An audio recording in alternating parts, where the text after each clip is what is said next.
Fechando e começando o nosso sistema. Deixa eu colocar para gravar. Deixa eu gravar aqui sozinho já. Acho que já. Deixa eu já. Para cá. Já gravou, agora sim. Então, vamos para cá. Bom dia, seja bem-vindo a mais uma aula de Química, mais uma quinta-feira das nossas aulas remotas, e na aula de hoje, uma revisão geral de toda a parte de reação orgânica, vai desde a parte de substituição até a parte de oxidação, que foi tema da aula passada, fechou? Então, o que nós vamos precisar? Preciso que você tenha um caderno, que você tenha um bloco de anotações para fazer algumas anotações clássicas. Então, título da aula, Revisão de Química C, propriamente dita, Revisão de Química Orgânica. Química Orgânica. Então, o que nós temos? Nossa revisão vai falar sobre reações orgânicas. As reações de substituição, adição, eliminação e oxidação. São os 4 grandes temas que vão nos interessar. Fechou? Vamos começar com o mecanismo. Todas as reações orgânicas, elas são mostradas através de 2 mecanismos. Ou via cisão ou quebra homolítica, ou via cisão ou quebra heterolítica. São 2 procedimentos que vão me interessar. Deixa eu só arrumar o chat aqui. Vou fazer alguma pergunta, fica mais fácil. Pronto, agora fica mais fácil para visualizar. Então, cisão, quebra homolítica. Eu tenho a ligação covalente, lembrando que os compostos orgânicos realizam ligações covalentes. Acontece a quebra da ligação covalente e cada um dos átomos fica com seu elétron do compartilhamento. Não há surgimento de carga positiva ou carga negativa, apenas cada elemento, cada agrupamento fica com seu elétron de origem, e aí ocasiona o surgimento dos chamados radicais livres. O que são radicais livres? São estruturas químicas que têm um problema de compartilhamento de elétrons, ou seja, a ligação do compartilhamento do par foi rompida, e cada átomo, cada agrupamento voltou a seu elétron livre de origem. Aí eu vou te dar um exemplo clássico, metano. CH4, quebra a ligação do metano, o hidrogênio fica com seu elétron livre e o CH3 fica com seu elétron livre. Na química orgânica, esses radicais livres orgânicos recebem nomes especiais, metil, etil, propil, butil, toda aquela parte que você já estudou nas apostilas anteriores, de 1 a 4. Então, cisão homolítica, quebra a ligação covalente e cada átomo, cada agrupamento fica com seu elétron. Não tem surgimento de carga positiva ou carga negativa. Agora, cuidado com a outro processo do mecanismo, a cisão heterolítica.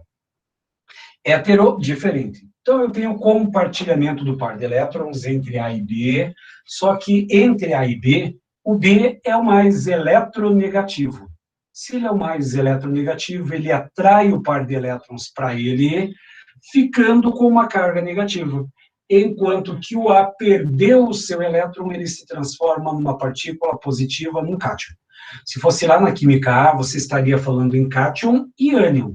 Como eu estou na química orgânica, esse cátion e esse ânion recebem nomes especiais. Esse cátion vai ser chamado de eletrófilo, tem uma pequena mensagem subliminar, eletrófilo, o T se transforma numa carga positiva. Então, eletrófilo é a partícula de carga positiva e aquele que tem carga negativa é chamado de nucleófilo. Professor, eu preciso saber isso? Obrigatório. O eletrófilo é aquele de carga positiva e o nucleófilo é aquele de carga negativa. Ponto, resolve. Porém, uma definição, o que é um eletrófilo? É uma partícula que tem deficiência em elétrons e o nucleófilo é uma partícula que tem excesso em elétrons. Eletrófilo é um cátion, ele perdeu elétrons, está com deficiência. O ânion é a carga negativa, o nucleófilo ele recebe elétrons, ele está com excesso de elétrons. Essa é a definição do eletrófilo e nucleófilo. Mas não esqueça, eletrófilo tem carga positiva e nucleófilo tem carga negativa. Radical livre não apresenta cargas. Fechou? Aí, começando com a primeira grande reação, a chamada reação de substituição. Para quem recorda, a apostila 4 inteira e um pedaço da apostila 5 foi trabalhada as chamadas reações de substituição. Professor, mas são 6 aulas. Pode até parecer bastante aulas, mas eu tenho poucas informações para você lembrar. E as principais informações são as seguintes.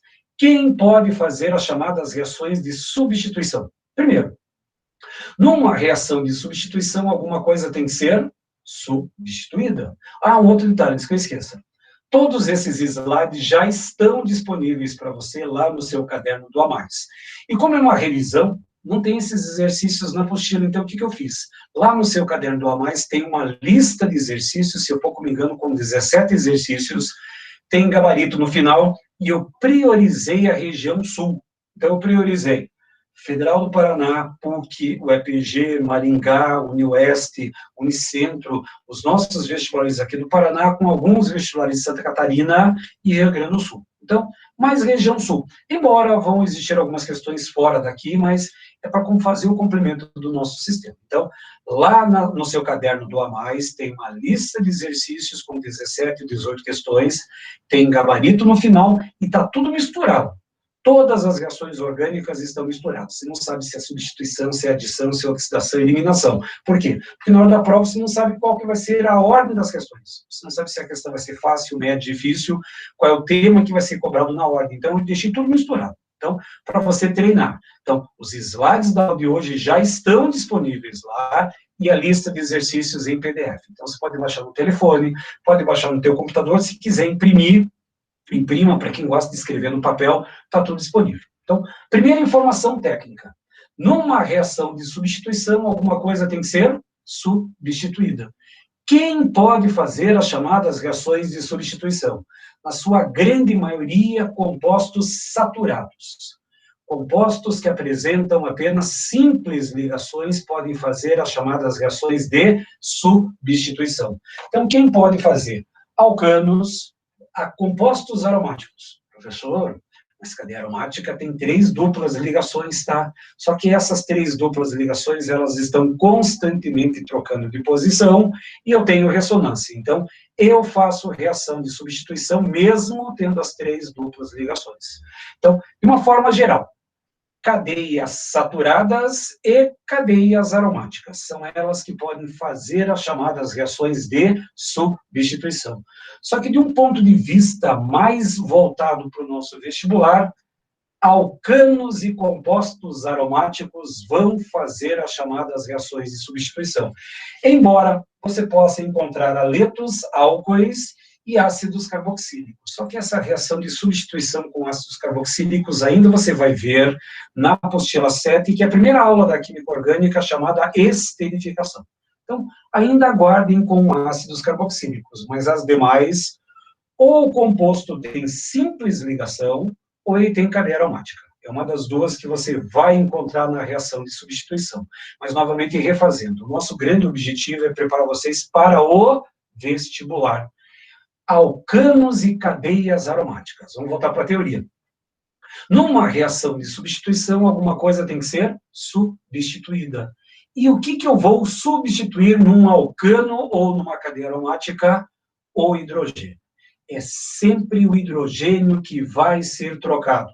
Professor, mas vai ser trocado por quem? Aí já a gente vai ver as reações de halogenação, nitração, sulfonação, alquilação e acilação. Credo, professor, cada nome estranho, mas é fácil. É uma matéria fácil, desde que você compreenda a lógica por detrás desse conteúdo. Fechou? Então, lembrem. Alcanos e compostos aromáticos. O que eu troco? O hidrogênio. Professor, mas vai trocar o hidrogênio por quem? Por alguém. Então, a ideia essencial é que você mexa com os alcanos de forma inicial. Reação ou reações de substituição de alcanos. Alcano, deixa eu colocar a caneta marca-texto já. Vou colocar uma cor aqui, vou colocar essa cor vermelha aqui, ó. Alcanos apresentam simples ligações. Nessas simples ligações, tem gente ainda perdido aqui no tempo e espaço, então vamos lá. Alcanos apresentam simples ligações. Sempre simples. Então, o que acontece? Se eu tenho uma reação de substituição, eu vou trocar sempre o hidrogênio. Esse hidrogênio aqui, por hora, está sendo representado pela letra A, de uma maneira geral. O A, ele vai pegar alguém da outra substância, no caso, ele pegou o Y, e o X entra no lugar do A. Isso é uma reação de substituição. E outro detalhe, todas as reações de substituição de alcanos são via radicais livres. Não entra a carga positiva do eletrófilo e nem a carga negativa do nucleófilo. Então, reações de substituição de alcanos envolvem mecanismo de reação via radicais livres, em que eu vou trocar o hidrogênio por um outro grupamento, um outro átomo. A professora parece estranho. Então, aqui, na realidade, é só uma forma de introdução. Mas o que eu acabei de comentar é que numa reação de substituição, alguma coisa vai ser substituída. E o que eu troco num alcano? O hidrogênio. É isso que eu quero dizer nessa frase aqui. Se tiver muito rápido, me avisem, que a gente volta sem problema qualquer, é uma revisão. Então, essa revisão a gente pode seguir um mecanismo, podemos seguir uma certa velocidade para vocês compreenderem bem. Eu vou colocar o primeiro exemplo. Como é que funciona uma reação de substituição de alcanos? É fácil, é só você prestar bem atenção. O primeiro exemplo está aqui, ó. Deixa eu pegar o computador aqui, que fica mais fácil para eu mexer. Então, lembrem, numa reação de substituição, alguma coisa tem que ser substituída. Porém, eu tenho um alcano, eu tenho carbono e tenho 4 hidrogênios. O que eu vou trocar nesse alcano? O carbono ou o hidrogênio? Eu sempre vou trocar o hidrogênio. Professor, mas tem 4 hidrogênios, como é que eu vou saber qual deles eu vou trocar? Nesse caso, a resposta é tanto faz. Por quê? Porque eu só tenho um carbono. E todos os 4 hidrogênios estão presos no mesmo carbono. Então, não importa qual seja o hidrogênio, todos eles são exatamente iguais. Deixa eu só fazer a apresentação para mim, que fica mais fácil para eu escrever aqui. Pronto. Então, o que nós temos? Um desses hidrogênios, não importa qual seja, deixa eu só colocar aqui embaixo também. Vamos colocar aqui para baixo, pronto, eu acho mais fácil. Então, eu vou fazer o seguinte, eu vou pegar esse hidrogênio aqui com esse cloro, e quando esse hidrogênio pega o cloro, forma o quê? HCl. Mas, o que sobra do nosso composto? CH3Cl. Ponto. Está aí feita a nossa resposta. Porém, a revisão também necessita de alguma coisa anterior à apostila 4, principalmente reconhecimento de função e nomenclatura, que provavelmente você vai encontrar a seguinte questão. O metano reage com cloro num processo de substituição, produzindo o composto X. Assinale a alternativa que mostra a nomenclatura desse composto X. Então, como é que eu daria o nome para o nosso grande composto orgânico aqui? Deixa eu só colocar outra cor. Como é que eu daria nome para esse composto orgânico produzido nessa reação? Duas formas. Cloro, que tem o cloro, um carbono MET, simples ligações AN, terminação O. Portanto, cloro, metano, ou então cloreto de etila. Qualquer um dos dois nomes estaria correto. A cisão do Cl2 é homolítica, veja bem, acabei de falar, todas as reações de alcanos são homolíticas. Toda reação de substituição entre alcanos é via radical livre. Se é via radical livre, a cisão é homolítica. Cadeias aromáticas sempre é cisão heterolítica. Eu já vou avisar também, mas de qualquer maneira, todas as reações de substituição de alcanos são via radicais livres, portanto, cisão homolítica. Vou perguntar lá ali. Então, forma clorometano ou cloreto de metilo. Fácil, sem grandes problemas. Agora, presta bem atenção no nosso segundo exemplo. Eu vou pegar uma cadeia um pouquinho maior, vou pegar o etano. Não tem dupla, não tem tripla, não tem nada que possa ser adicionado ao meu composto orgânico. Então, eu tenho que fazer uma troca. O que eu vou trocar nessa molécula do etano? O carbono ou o hidrogênio? Ah, professor, sempre troca o hidrogênio, só que tem um problema. Eu tenho 3 hidrogênios no carbono à esquerda e mais 3 hidrogênios no carbono à direita. Eu tenho um total de 6 hidrogênios. Qualquer um dos 6 eu posso escolher. Para isso, eu gostaria que vocês prestassem bem atenção na classificação dos carbonos. O meu carbono à esquerda é um carbono primário, e o carbono que está à direita também é um carbono primário. E perceba, esses 2 carbonos são exatamente iguais. Se os 2 carbonos são exatamente iguais, significa que todos os hidrogênios são exatamente iguais. Então, eu posso escolher qualquer um desses hidrogênios, não importa qual seja. O H pega o cloro para formar o quê? O HCl, mais CH3, CH2 e o Cl. Pronto, está feita a nossa resposta. E aí, na prova, provavelmente ele vai pedir a nomenclatura do composto orgânico. O etano reage com cloro num processo de reação de substituição, produzindo... Aí você vai olhar o conjunto de alternativas, o que se encontra na alternativa? Cloro, etano, coloque embaixo da nomenclatura, coloque embaixo da fórmula. Cloroetano ou cloreto de etila. Uma dessas duas nomenclaturas você encontra. Então, numa reação de substituição do etano, forma-se um único composto orgânico chamado cloroetano ou cloreto de etila. Um dos dois você encontra. Ah, professor, está fácil, sim, quer ver até agora. Numa reação de substituição, alguma coisa tem que ser substituída. O que eu vou substituir? O hidrogênio. Por enquanto, todos os hidrogênios são iguais, não tem problema qualquer. Até agora. Agora eu vou colocar uma molécula um pouquinho maior. Eu vou colocar agora o propano. Repare que esse propano, ele apresenta 8 hidrogênios. Eu tenho 8 hidrogênios. Um desses hidrogênios vai fazer a interação com o bromo e o outro bromo entra no lugar do hidrogênio na reação de substituição. Porém, a pergunta-chave agora é: todos esses 8 hidrogênios são iguais? Todos os 8 hidrogênios são exatamente iguais? Não. Os hidrogênios, eles não são iguais. E aí, como é que eu vou saber se esses hidrogênios são diferentes ou se eles são iguais? Aí eu vou colocar cores aqui, quer ver? Eu vou colocar, esse aqui é um carbono vermelho, esse aqui também vou colocar na cor vermelha, e o outro eu vou colocar na cor azul. Que acho que fica fácil para vocês visualizarem. Esses dois carbonos vermelhos, eles são carbonos primários. Os 2 carbonos das pontas são carbonos primários. E esse carbono central é um carbono secundário. Opa, eu tenho carbonos diferentes. Vamos fazer uma lembrança. Quando eu estiver trabalhando com carbonos diferentes, existe uma certa prioridade. Qual que é a prioridade que eu vou ter? E essa prioridade vocês vão fazer uma pequena anotação. Eu só vou pedir licença um pouquinho, que eu preciso só fechar a janela, que está chovendo um monte aqui.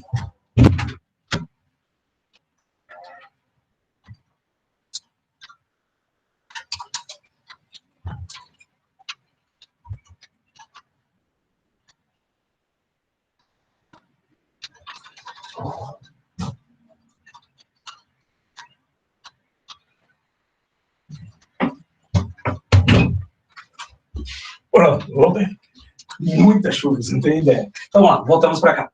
Então, em cima disso, perceba, eu tenho 2 carbonos nas laterais, que são carbonos primários, e o carbono central é um carbono secundário. Então, como é que eu vou saber qual desses hidrogênios sai com maior facilidade? Lembra disso? Então, o que nós temos aqui? Estava sentindo a luz da mãe.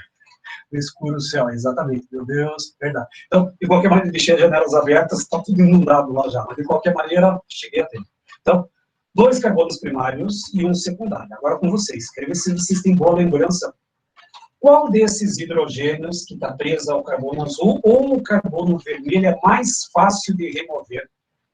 O hidrogênio secundário ou o hidrogênio primário? Alguém lembra dessa informação clássica lá da apostila 4? Minha internet dura até o final da aula. Também, a minha também, espero também. Todo mundo aí. Então, vamos lá. Carbono primário e carbono secundário. Qual desses hidrogênios é o mais fácil de remover? O Vitor já cantou a bola ali. O menos eletronegativo. Professor, e como é que eu vou saber qual que é o menos eletronegativo? Faça a lógica, quer ver? Só fechar aqui, ó. Esse carbono primário, ele tem 3 hidrogênios. Sabendo que cada hidrogênio tem NOx mais 1, portanto, esse carbono primário teria um NOx menos 3. E o carbono secundário tem um NOx menos 2. Portanto, o carbono primário é mais eletronegativo do que o carbono secundário. O Alan já fez a próxima tela. Como é que eu vou saber qual desses 2 carbonos libera o hidrogênio com mais facilidade? O carbono secundário ou o carbono primário? E aí é importante que vocês anotem essa informação. Só a informação, não precisa anotar essa parte escrita aqui em cima. O que me interessa é isso daqui, ó. Qual é a facilidade da retirada dos nossos hidrogênios? A facilidade é carbono terciário, secundário e primário. Essa é a ordem de saída dos nossos hidrogênios. Então é aí que você vai ter que lembrar. Lembrando no exemplo anterior, eu já vou voltar para ele. Que eu tenho um carbono primário e tinha um carbono secundário. Qual daqueles dois hidrogênios é o mais fácil de remover? Ordem de facilidade, carbono terciário, secundário e primário. E por que o carbono primário é o mais, entre aspas, pão duro dos carbonos? Porque ele é o carbono mais eletronegativo. Se ele é o mais eletronegativo, significa que ele está puxando o hidrogênio para ele. Isso se chama efeito indutivo. O hidrogênio fica mais fortemente preso ao carbono, é mais difícil de romper a ligação. Ao passo que o carbono terciário é o menos eletronegativo ou mais eletropositivo. Então, é mais fácil quebrar uma ligação de carbono, hidrogênio, de carbono terciário do que comparado com carbono primário. Então, essa é uma linha importante para você lembrar. Eu vou aumentar. Até agora, numa reação de substituição, alguma coisa tem que ser substituída. O que eu vou substituir? O hidrogênio. Se eu tiver mais de um hidrogênio na estrutura, terciário, secundário e primário. Por enquanto, é isso que você precisa lembrar sobre reações de substituição. Aí eu volto para a minha reação. Repare que eu tenho propano, eu vou colocar cores novamente. Aqui, azul. Então, eu vou colocar o carbono central azul, e os outros dois carbonos são os carbonos vermelhos. O carbono vermelho é o carbono primário e o carbono azul é o carbono secundário. Vou voltar. Qual desses dois carbonos libera o hidrogênio com mais facilidade? O secundário. Portanto, um desses hidrogênios eu vou trocar. Professor, qual deles? Tanto faz. Eu vou trocar o de cima. Esse hidrogênio pega o bromo para formar o HBr, o outro bromo entra no lugar para formar o quê? Isso daqui, ó. Então, repare, o hidrogênio sai com esse bromo, o outro bromo entra no lugar. É uma troca. É uma reação de troca. Para formar o quê? 2-bromopropano ou brometo de isopropila. 2-bromopropano ou brometo de isopropila. Só que também o hidrogênio do carbono vermelho também acontece substituição, só que em menor escala. Então, também vai formar o HBr, mas eu vou trocar esse hidrogênio por um átomo de bromo, formando um bromopropano ou brometo de N-propila. Só que agora, o vestibular vai fazer o seguinte. Entre esses dois compostos, qual deles é formado em maior porcentagem? Não preciso me preocupar qual é essa porcentagem, mas eu sei que um vai ter uma porcentagem maior e outro uma porcentagem menor. Aquele que sai do carbono terciário, secundário e primário. Portanto, esse produto é o que está em maior porcentagem e esse aqui é o composto minoritário que está formado em menor porcentagem. Por quê? Porque o carbono secundário é mais reativo do que o carbono primário. É essa lógica que você vai ter. Deixa eu aproveitar. Entre esses dois compostos aqui, se você quiser anotar lá, anota lá no chat para ter a resposta. Que tipo de isomeria plana ocorre entre o 2-bromopropano e 1-bromopropano? Se você quiser colocar como resposta, coloque lá. Então, que tipo de isomeria que nós vamos encontrar? Eu tenho 2-bromopropano e 1-bromopropano. Que tipo de isomeria que ocorre? Vou dar as dicas. Função, cadeia, posição, metameria ou tautomeria. Que tipo de isomeria que ocorre entre 2-bromopropano e 1-bromopropano? Posição. Está mudando a posição do bromo, portanto, a isomeria é de posição. Para quem colocou cadeia, não sei quem foi lá, mas cuidado, cadeia é igual a 3 carbonos enfileirados, 3 carbonos enfileirados. É uma cadeia aberta, aberta, normal, normal, saturada, saturada, a cadeia permanece igual. O que muda é a posição do átomo de bromo. Não tem problema, Alan. É importante que você compreenda a ideia. Então, isso é importante para a aula de hoje. Então, isso é uma substituição. Agora, um desafio. Eu vou desafiar vocês. Para quem lembra lá da apostila 4, há muito e muito tempo atrás, uma boa parcela das questões, ela remete ao seguinte tipo de comando. Com esse composto, o metilbutano, poderão ser formados quantos compostos orgânicos diferentes por uma monossubstituição? Então, se eu trocar um hidrogênio por vez, quantos compostos orgânicos diferentes vão ser formados nessas monossubstituições? Vou deixar um tempinho para vocês colocarem resposta. Eu tenho lá 60 alunos na minha turma. Desses 60 alunos eu quero algumas respostas. Pode colocar errado, à vontade. Faça igual a aula ali. Professor, me confundi. Não importa, agora é a hora de vocês revisarem. O tema, a aula de hoje é revisão. Revisão é para revisar conteúdos para evitar que vocês errem em prova do vestibular que vale. Lá é o que vale. Agora não. Agora a gente está aprendendo o mecanismo desses sistemas. Eu numerei os carbonos até para facilitar. 1, 2, 3, 4, 5, mas foi uma numeração aleatória. Eu poderia colocar 1, 2, 3, 4, 5, de qualquer maneira. Eu quero saber quantos compostos orgânicos diferentes podem ser formados pela monossubstituição de um desses hidrogênios. Quantos compostos diferentes vão ser formados na monossubstituição? Como é que você faria a sua parte da resposta? O carbono 1 é um carbono primário. O carbono 2, ele está preso a 3 carbonos, é um carbono terciário. O carbono 3, ele está preso a 2 carbonos, é um carbono secundário. O carbono 4 está preso a 1 carbono, é um carbono primário. E o carbono 5 está preso a 1 carbono, é um carbono primário. Pela lógica, eu tenho carbono primário, secundário e terciário. Pela lógica, eu teria que ter 3 compostos, correto? Não. Não são 3 compostos, porque tem gente que pensa assim, peraí, tem primário, secundário e terciário. Se tem 3 carbonos diferentes, são 3 compostos diferentes. Mas nem sempre o carbono primário que está numa ponta é igual ao que está preso na outra. Nem sempre o carbono secundário vai ser igual ao outro carbono secundário da cadeia. Então, eu vou ter que analisar da seguinte forma, eu vou mexer com esses carbonos. Então, vamos lá. Eu coloquei cores diferentes, você percebeu aqui, ó, que o carbono 1 e 5 estão em vermelho, o carbono 2 está em azul, o carbono 3 está em verde e o carbono 4 está em preto. Então, por que eu coloquei cores diferentes? Até para facilitar a sua visualização. Carbono 1 e carbono 5 são carbonos primários, percebam? E esses 2 carbonos primários estão presos ao carbono 2, que é um carbono terciário. Olha bem. 1 e 5 são carbonos primários que estão presos ao carbono 2, que é um carbono terciário.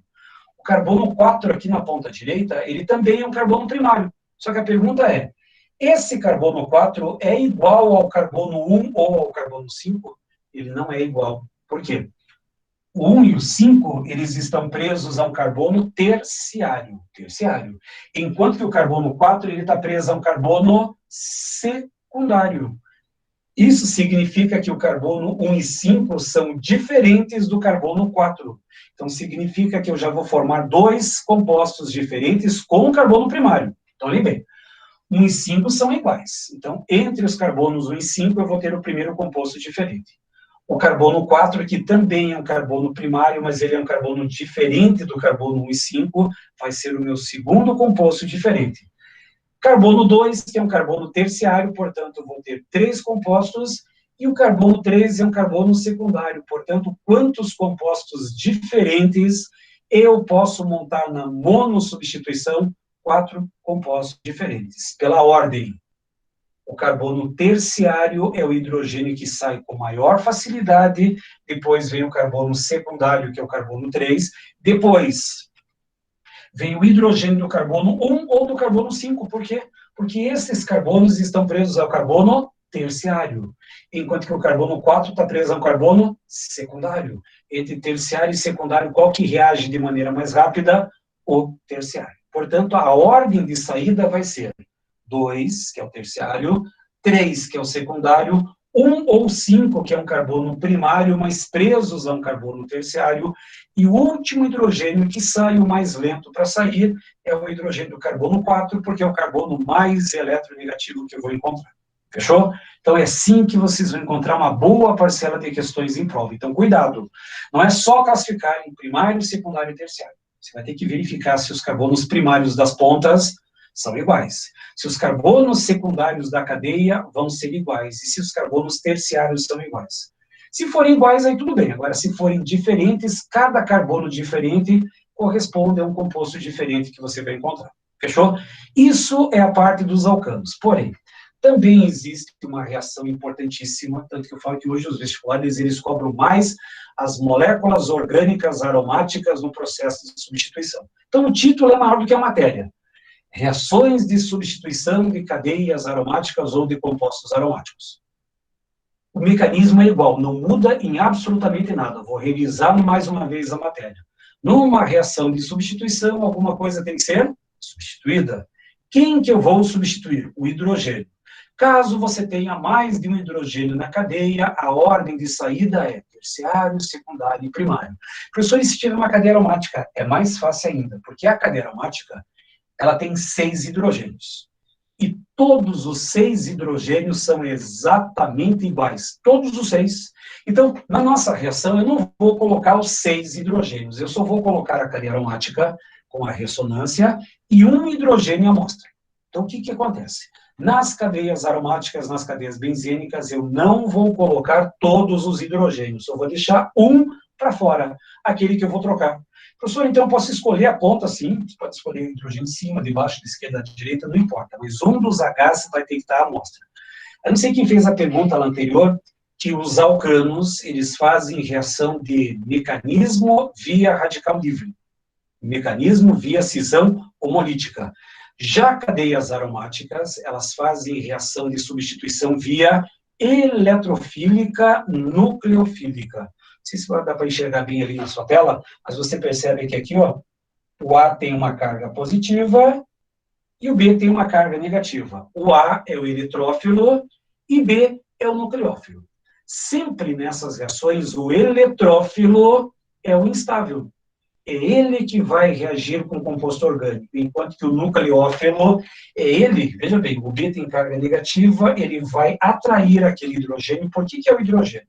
Novamente lembrando, que naquela ligação ali, ó, deixa eu colocar um carbono, eu tenho carbono e hidrogênio. Entre carbono e hidrogênio, quem que é o mais eletronegativo? Aliás, não custa, acho que vale a pena até colocar aqui, ó, deixa eu colocar a tela branca.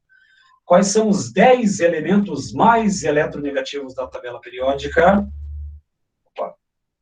Flúor, oxigênio, nitrogênio, cloro, bromo, iodo, enxofre, carbono, fósforo e hidrogênio. Então, esses 10 elementos, ficou borrado, vou ter que fazer de novo, vou colocar a tela branca mais uma vez. Tela branca. Então, ó, de novo, quais são os 10 elementos mais eletronegativos? Opa, travou a minha tela. Travou a tela, travou a minha tela, travou. Acho que já está começando a dar problema por causa da chuva. Opa, acho que voltou agora. Voltou. Então, vejam bem, o que acontece? Deixa eu colocar a tela branca aqui, só para você lembrar. Então, quais são os 10 elementos mais eletronegativos? Flúor, oxigênio, nitrogênio, cloro, bromo, iodo, enxofre, carbono, fósforo e hidrogênio. Anotem isso em qualquer cantinho. Os 10 elementos mais eletronegativos da tabela periódica. Também vou borrar, não sei porquê, mas de qualquer maneira está aqui, ó. Tem até aquela frase ridícula: fui ontem no Clube Brasil, só comi pão com hambúrguer. Se pouco me engano, o Jamal também fez uma frase ridícula lá, mais ridícula que a minha, mas o importante é que você lembre desses 10 elementos. Isso aqui é obrigatório. Fui ontem no Clube Brasil, só comi pão com hambúrguer. Pronto, resolve grande parte dos nossos problemas. Por que isso? Porque na hora que você for analisar a cadeia na reação, entre carbono e hidrogênio, quem que é o mais eletronegativo é o carbono. E o hidrogênio, ele é o positivo. E como o hidrogênio é positivo, ele sempre vai interagir com o nucleófilo. Portanto, o hidrogênio pega o nucleófilo para fazer o par HB e o eletrófilo entra no lugar do hidrogênio. Então, numa reação de substituição em cadeias aromáticas, eu tenho sempre mecanismo por cisão heterolítica. O eletrófilo entra no lugar do hidrogênio, sempre. Professor, mas quem que vai ser o eletrófilo? Depende da reação. Quer ver a primeira? Halogenação. O que eu vou usar numa halogenação? Gás cloro, gás bromo ou gás iodo. Ou então, bromo líquido ou iodo sólido. Mas geralmente as reações são em soluções, então é mais fácil para você fazer esse mecanismo. Então, benzeno vai reagir com bromo. Como são dois átomos iguais, aqui nem questiona o nosso sistema. O H pega o bromo para formar o HBr+. Desenha a cadeia aromática e no lugar do hidrogênio você me coloca o bromo. Pronto, está feita a reação. Então, professor, e Bhaskara usa quando não usa? Simplesmente a reação se funciona dessa maneira. Por quê? Porque eu tenho uma cadeia aromática. E o que faz a cadeia aromática? Reação de substituição. em que eu troco o hidrogênio por um outro grupamento. E como os dois átomos são iguais, Br, um bromo vai interagir com o hidrogênio para formar o HBr e o outro entra na cadeia aromática. Ponto, forma esse sistema. Agora, um cuidado básico. Qual é o nome desse composto? Qual é a nomenclatura desse composto orgânico formado? Anotem essa nomenclatura, isso que é importante. São dois nomes que você poderia usar. Bromobenzeno, ou então brometo de. E aí que vem a grande dúvida na hora da prova.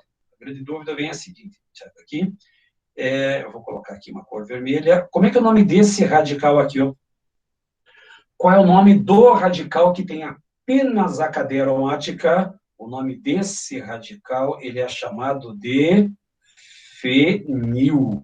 Portanto, cuidado com esse radical. Então, brometo de fenil.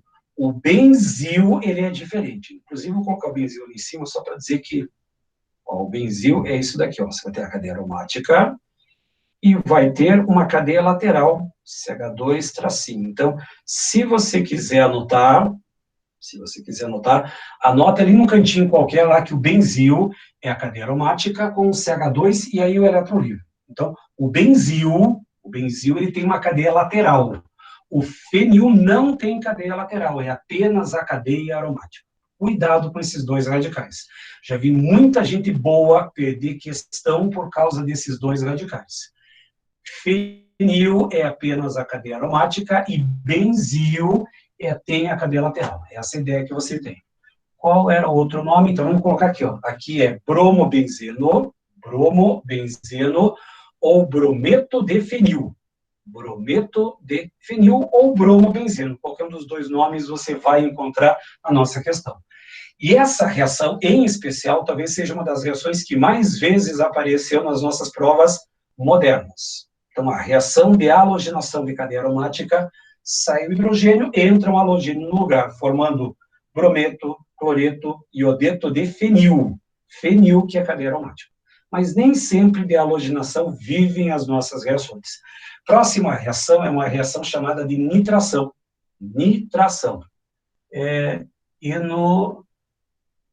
Agora, eno não é de dupla, eno de dupla, sim, eno de dupla. Só agora, o que acontece? Benzeno é um nome especial.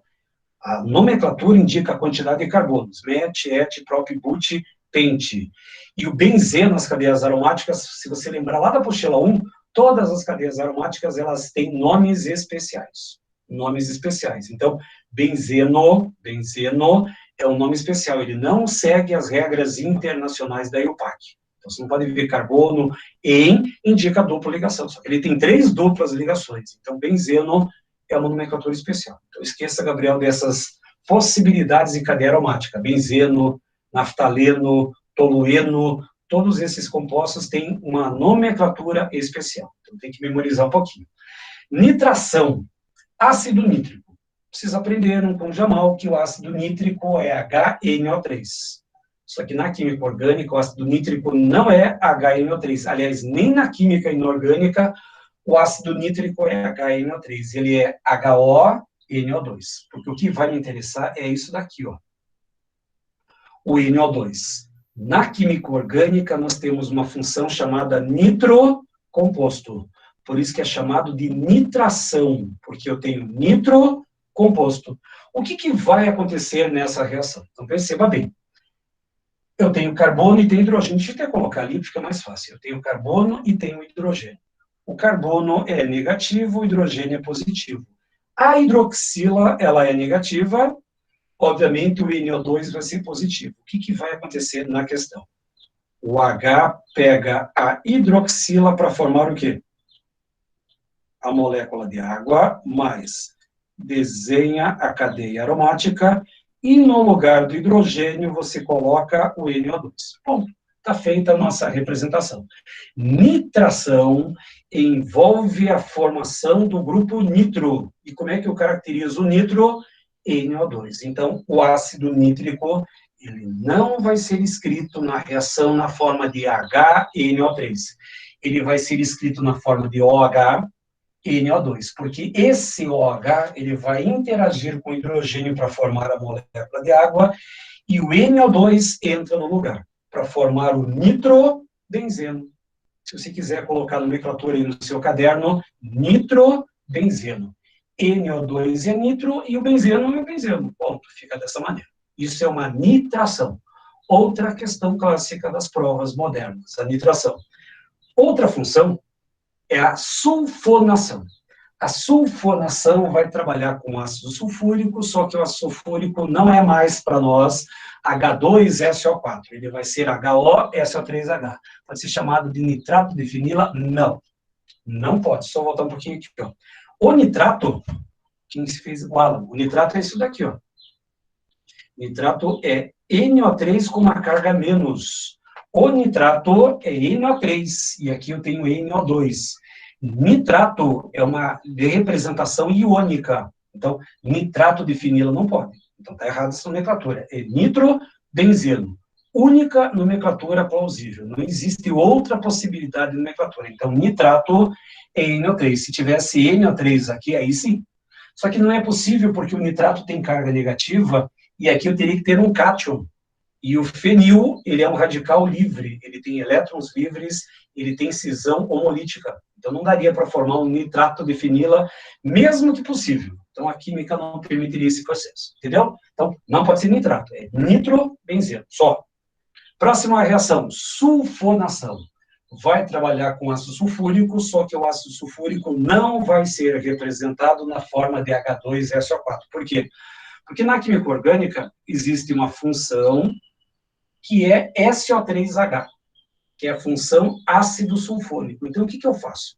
Deixo uma hidroxila para fora, porque essa hidroxila vai interagir com o hidrogênio do benzeno para formar a água. E eu preciso formar a função ácido sulfônico. E como é que eu reconheço o sulfônico? SO3H. Então, o que vai acontecer na nossa reação? Entre carbono e hidrogênio, quem que é o mais eletronegativo? O carbono. Portanto, o hidrogênio é positivo, hidroxila negativo, enxofre positivo. Agora ficou fácil.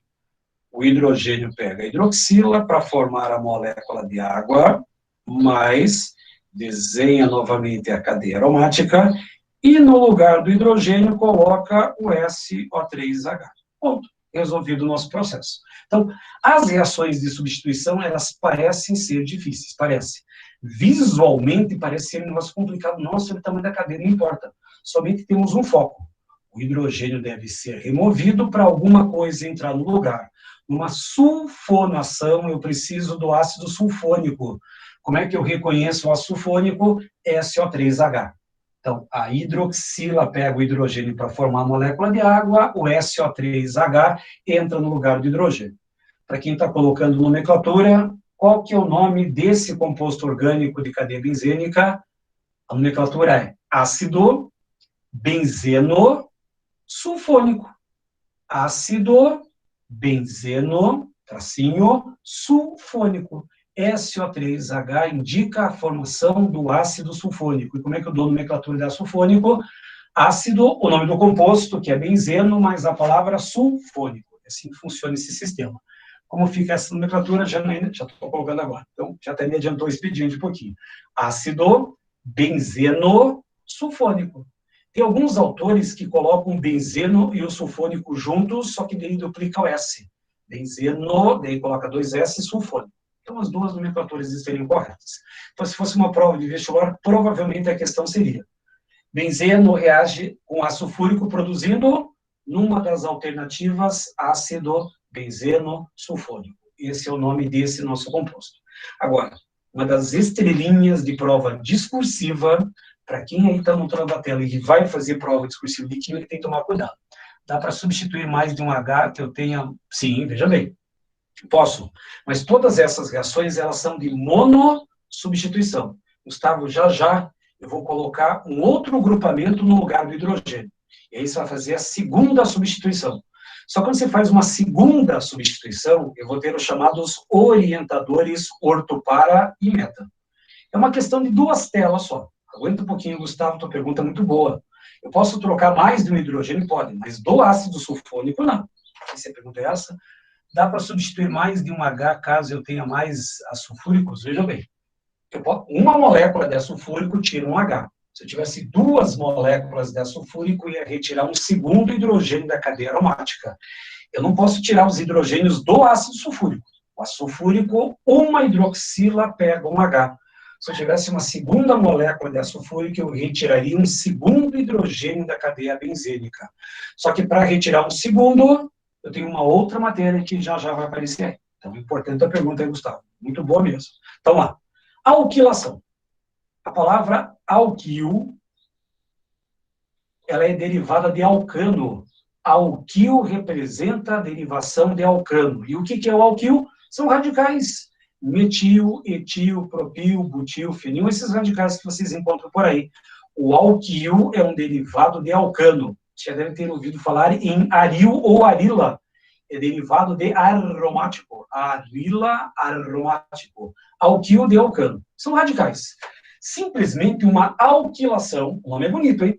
Alquilação de Friedel-Crafts. Professor, eu vou ter que lembrar o nome desses indivíduos? Não precisa. A alquilação tem um grande objetivo. E qual que é o objetivo? Aumentar a cadeia carbônica. De que maneira? Se você não lembrar disso na hora da prova, não se preocupem. Se preocupem com as cargas. Se é uma reação de substituição, eu vou trocar. Eu vou trocar quem? O hidrogênio. Só que vejam bem, aquela ligação está entre carbono e hidrogênio. Quem que é o mais eletronegativo? O carbono negativo, o hidrogênio é positivo. Agora, nesse composto, que é o cloroetano ou cloreto de etila, quem que é o mais eletronegativo? É o cloro. Se o cloro é negativo, o carbono vai ser positivo. Pronto, está feita a nossa reação. O que vai acontecer agora? Esse hidrogênio pega o cloro para formar o quê? O HCl, mais desenha novamente a cadeia aromática, e o que você coloca no lugar daquele hidrogênio? O CH2, CH3. Pronto, está feita a nossa reação. Professor, e depois acabou? Simplesmente reação de substituição, vou voltar para a teoria. Numa reação de substituição, eu vou fazer uma troca. Troca do quê? Do hidrogênio. Por quê? Por alguma coisa que seja eletronegativo. Então, aqui, eu vou tirar o hidrogênio com cloro para formar o HCl e o resto da estrutura entra no lugar. E o que é o resto da estrutura? Um radical etil. E esse radical etil é um radical alquil, porque ele é derivado de um composto de simples ligação. E o que eu formo? O etilbenzeno. Radical etil preso na cadeia benzênica, portanto, etilbenzeno. Eis o nome do nosso composto. Então, a alquilação vem de alquil, que é derivado de alcano, e esse alquil são os radicais. Metil, etil, propil, butil, benzil, esses radicais que você já estudou em algum momento da sua vida e que provavelmente está na sua memória. Está tudo bonitinho lá. E para fechar as cadeias aromáticas tradicionais, falta uma última reação, que é a chamada de acilação de Friedel-Crafts. Acilação. O que é um acil? O acil é isso daqui, é só colocar para vocês entenderem. O acil é esse daqui, ó. É um C duplo O com elétron livre. Então, o elétron livre está preso na carbonila. Esse é um radical acil, por isso que é chamado de acilação. Deixa eu apagar aqui para ficar mais fácil para vocês compreenderem.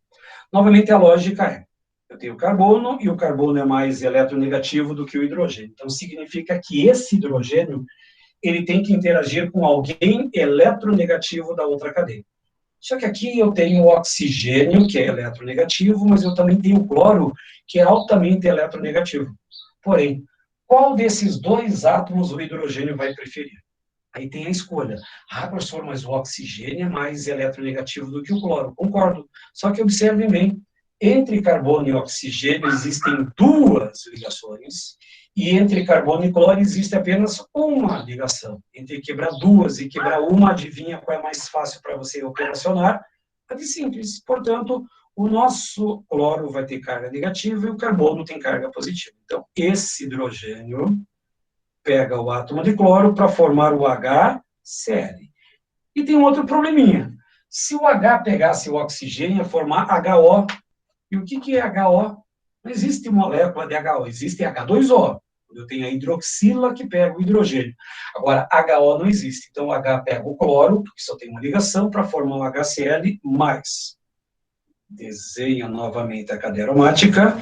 E aí, C dupla O preso ao CH3. Provavelmente a sua prova de vestibular vai fazer a seguinte cobrança.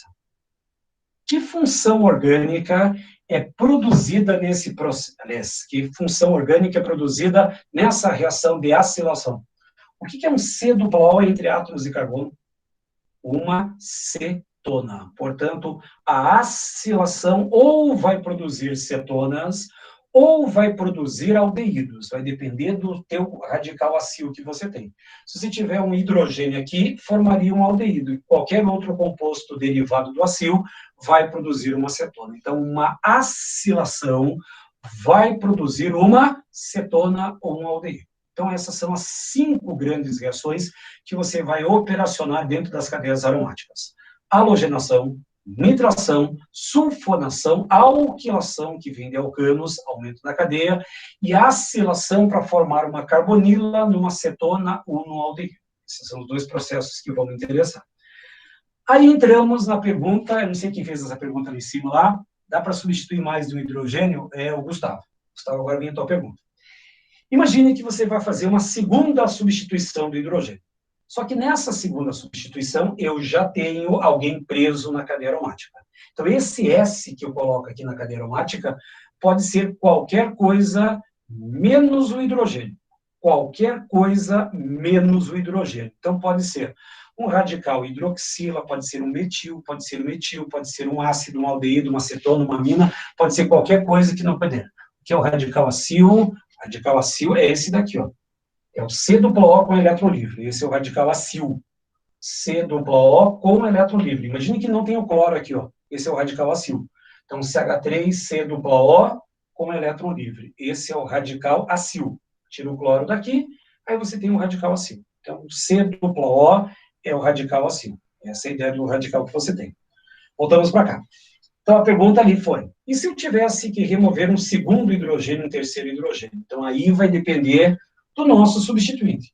Esse S eu vou chamar de substituinte ou de orientador. Orientador. O que acontece com esse S?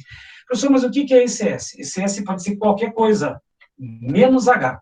Pode ser hidroxila, metil, etil, pode ser uma amina, pode ser um ácido, um aldeído, uma cetona, um éter, pode ser qualquer coisa. Tanto que eu escrevi uma pequena informação aqui, ó. Quando um composto aromático monossubstituído realizar outra reação de substituição. Então, Gustavo, respondendo a sua pergunta, posso remover mais de um hidrogênio? Posso. Tá aqui, ó. Quando um composto aromático monossubstituído, ou seja, você já tirou um hidrogênio e quer tirar um segundo hidrogênio, realizar outra reação de substituição eletrofílica, repare que eu vou trocar alguém de carga positiva. Será afetada pela natureza do grupo substituinte, que eu chamo de grupo S. Se quiserem anotar isso aqui, anotem, mas como eu falei, todos os slides já estão disponíveis para você lá no seu caderno a mais, e essa revisão é uma revisão de metade dos assuntos que você viu até agora. E repare que ainda estou cobrando função, nomenclatura, isomeria, que tem algumas coisas que vai resgatar essas informações anteriores. Então, se eu quiser trocar um segundo hidrogênio, eu vou ter os chamados orientadores orto e para, ou orientadores meta. A boa notícia, só existem 2 tipos de reação. Ou você vai ter orto e para, ou apenas orientação na posição meta. Professor, mas o que é orto para, o que é meta? Esqueci isso. Como você já tem um grupamento preso na cadeia aromática, esse é o meu carbono 1. Então, se numera 1, 2, 3, 4, 1, 2, 3, 4, sentido horário, sentido anti-horário. A posição 1, 2, tanto faz se é a direita ou a esquerda, é a chamada posição orto.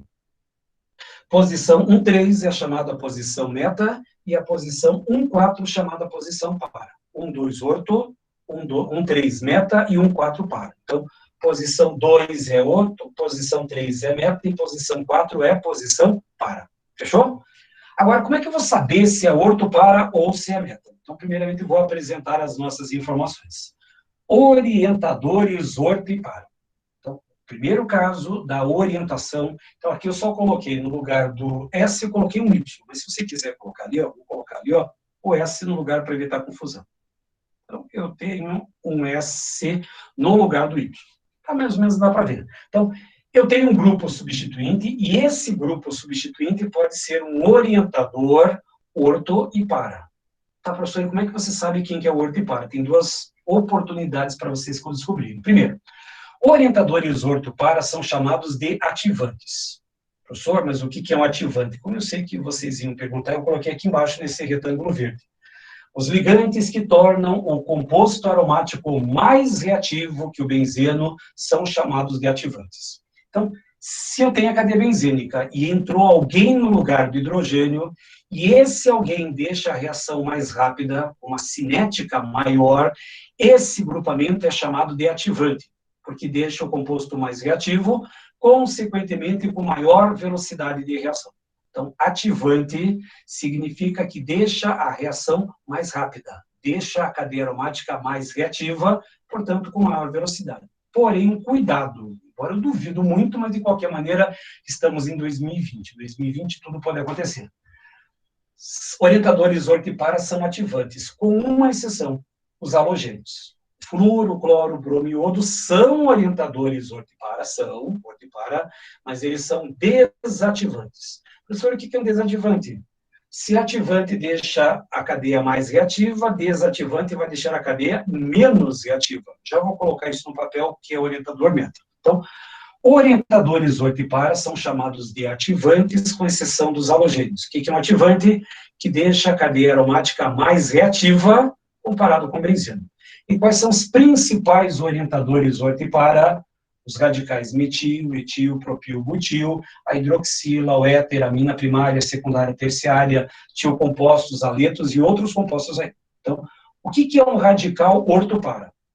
É um desses radicais. Ou você decora todos eles que você tem lá na sua apostila, ou vou te dar uma dica prática já já. Essa dica você vai anotar. Então, orientadores ortipara são chamados de ativantes. E o que é um orientador meta? O orientador meta é chamado de desativante ou desativador. Professor, mas o que é um desativante? Está escrito aqui em verde. Os ligantes que tornam o composto aromático menos reativo que o benzeno são chamados de desativantes. Isso é um desativante. Então, no lugar do Y, deixa eu colocar um S no lugar. Aqui nós colocamos um S. Aqui, ó, S. Então, lá na tela inicial era um S. Então, eu vou deixar o S da mesma forma. Então, S é o grupo substituinte. E esse grupo S, esse grupo substituinte, ele pode ser ou orientador ortipara, que é chamado de ativante, que deixa a reação mais rápida, ou esse grupo substituinte pode ser um orientador na posição meta desativante, vai deixar a reação menos reativa, portanto, mais lenta comparado com o benzeno. E quais são os principais grupos orientadores na posição meta? O nitro, o ácido os ácidos carboxílicos, as aldeídos, nitrilos, açuflônicos, amidas, tem vários outros exemplos de orientadores na posição meta. Duas hipóteses. Ou você decora todos esses ligantes, ou anota a próxima frase. Posso trocar? Se estiver muito rápido, me avisa. Pode só repetir o que é o radical, assim já foi. Então o que nós temos aqui? Orientadores ortipara e orientadores meta. Professor, na hora da prova, eu tenho que decorar tudo isso? Não, só que tem uma frase que você vai ter que memorizar. Eu vou voltar nas telas anteriores, isso não precisa anotar mais uma vez. Orientadores ortipara são chamados de ativantes, e como é que eu vou descobrir se esse orientador é ortopara? Só colocar no lugar do Y o S, fica melhor para vocês entenderem. Dica prática. Aí eu vou pedir para vocês anotarem lá onde você anotou ortipara. Não precisa colocar de novo isso aqui, que é a mesma coisa. É a mesma tela que você anotou. Dica prática. O primeiro átomo do grupo orientador que está preso, ou que se prende à cadeia aromática, é eletronegativo. Então, o que você vai olhar? Essa ligação aqui, ó. Essa ligação que está presa ao grupo substituinte. Você vai ver o primeiro átomo que está preso aqui. Por exemplo, se fosse um CH3, você vai ver o carbono. Se fosse OH, eu vou ver o oxigênio. Se fosse um CHO, vou ver o C. Se for uma amina, vou ver o nitrogênio. É o primeiro átomo que está preso na ligação da cadeia aromática. Se esse primeiro átomo for eletronegativo, se o primeiro átomo que sai da cadeia aromática for eletronegativo, eu vou ter um orientador orto e para. Ponto final. Eu nem precisava colocar a segunda tela, não precisa, porque você já tem a lógica aí. Se eu tenho um grupo eletronegativo, e esse grupo eletronegativo é orto e para, se ele for eletropositivo, ele vai ser o quê? Ah, professor, vai ser meta, mas eu vou colocar no papel já já. Então, o que nós vamos encontrar? Opa, volta aqui. Dica prática. O primeiro átomo que sai da cadeia aromática, opa, vem para cá, pronto, agora sim. O primeiro átomo que sai da cadeia aromática, ele tem que ser eletronegativo. Se o primeiro átomo for eletronegativo, ele vai ser um orientador orto-para. Tá, professor? E se ele não for eletronegativo? Aí ele vai ser meta. Então, não precisa decorar as duas frases, mas eu vou colocar no papel para vocês terem como registro. Fechou? Orientadores orto-para, dica prática, o primeiro átomo do grupo orientador que se prende à cadeia aromática tem que ser eletronegativo. Por quê? Se ele for eletropositivo, ele só pode ser um orientador na posição meta. Dica prática, primeiro átomo do grupo orientador que se prende à cadeia aromática for positivo, é orientação na posição meta. Uma dessas duas frases vocês procurem memorizar. Se o primeiro átomo for negativo, orto-para. Se não for, meta. Ou então, se o primeiro átomo for eletropositivo, é meta. Se não for positivo, é orto-para. Só tem essas duas hipóteses para a sua prova. Não pode marcar apenas orto, não pode marcar apenas para, não pode marcar uma mistura de orto-meta e para-meta. Ou a sua resposta vai ser uma mistura de orto e para, ou apenas meta. Só tem essas duas possibilidades para você marcar na hora da prova. Então, vou te dar um exemplo. Eu não vou montar a reação, que não precisa, mas aqui eu quero saber, eu vou fazer a seguinte pergunta para você. Eu quero saber o que o CH3 é. Ele é um orientador orto-para ou orientador meta? 15 segundos você tem para me dar a resposta. O grupo metil é um orientador orto-para ou um orientador meta? O grupo radical metil é um orientador orto-para ou um orientador meta? Se você quiser responder ali, coloca O e P, orto-para, O, tracinho P, ou apenas M para dizer que é meta. Então, porque não existe só para e não existe só orto. Ou é uma mistura de orto-para ou é apenas meta. Então, ali o Gabriel colocou para. Não existe só para. Ou é orto e para, ou é meta. Então, o que você vai analisar? Você vai analisar o primeiro átomo que sai da cadeia carbônica. E quem que é o primeiro átomo que sai da cadeia carbônica? É o carbono. Então, entre carbono e hidrogênio, quem que é o mais eletronegativo? É o carbono. Se o carbono é mais eletronegativo, significa que esse carbono é positivo, negativo e negativo. Só para explicar o porquê. Todas as reações de substituição de cadeias aromáticas são via eletrofílica. Eletrófilo é aquele que tem carga positiva. Se esse eletrófilo vai entrar no lugar do hidrogênio, significa que o meu carbono, para receber alguém de carga positiva, só pode ter carga negativa. Olha bem, o eletrófilo tem carga positiva. É esse eletrófilo que vai entrar no lugar do hidrogênio. Mas para esse eletrófilo ser aceito pela cadeia carbônica, o carbono tem que ter carga oposta ao eletrófilo. Então, vejam bem.